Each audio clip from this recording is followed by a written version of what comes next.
নমস্কাৰ আজি মুখ্যমন্ত্ৰী ডক্টৰ হিমন্ত বিশ্ব শৰ্মাই এটা বহুত ডাঙৰ ঘোষণা কৰিলে আমাৰ অসমবাসীৰ বাবে যিহেতু এটা স্যাটেলাইট তেওঁ কৈছে আমাৰ অসমৰ বাবে এটা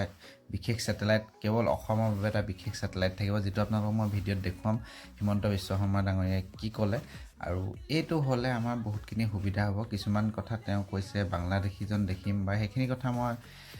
কাটি দিছো কিন্তু মেইন যেটো আমাৰ বানপানী সমস্যা ক্ষেত্ৰত আমি আগতীয়াকে হয়তো সম্ভাৱনা পূৰ্ণ পৰিস্থিতিৰ বিষয়ে জানিব পাৰিম আৰু আপোনালোকৰ যেটো খেতি বাতিৰ ক্ষেত্ৰত আমাৰ সুবিধা হ'ব যে কি হয় বতৰ কেনেকুৱা হ'ব এইখিনি ক্ষেত্ৰত অলপ আমি আগবাঢ়ি যাব পাৰিম বুলি অসম কৃষি ক্ষেত্ৰত বিশেষকৈ বানপানী আৰু বৰষুণৰ সমস্যাটো বা খৰাং কেতিয়া হ'ব তেনেকুৱা ধৰণৰ এটা আগজাননী যদি পোৱা যায় তেতিয়াহ'লে আমাৰ কাৰণে বহুত ভাল হ'ব আপোনালোকে শুনক ভিডিঅ' ক্লিপটোত তেওঁলোকে হিমন্ত বিশ্ব শৰ্মা ডাঙৰীয়াই কি কৈছে যে অসমে এটা নিজা স্যাটেলাইট আজিৰ পৰা লাভ কৰিব কেতিয়া হ'ব কি হ'ব গোটেইখিনি আপোনালোকক দেখুৱাম পিছত যদি অৱগত হওঁ বৰ্তমান আপোনালোকে শুনক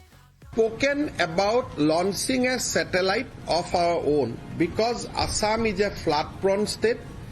We need a satellite which is dedicated and which run within the geographical territory of Assam. We have announced that in association with Indian Space Research Organization, we will launch a Assam-specific satellite so that we can manage our border well, we can contribute in the contribution, we can contribute in the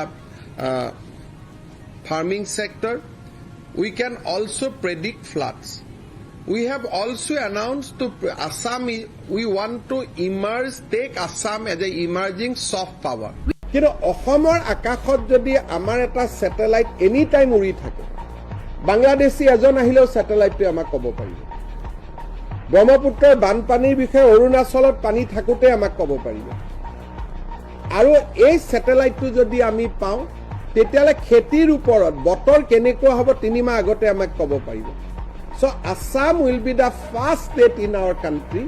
to have our own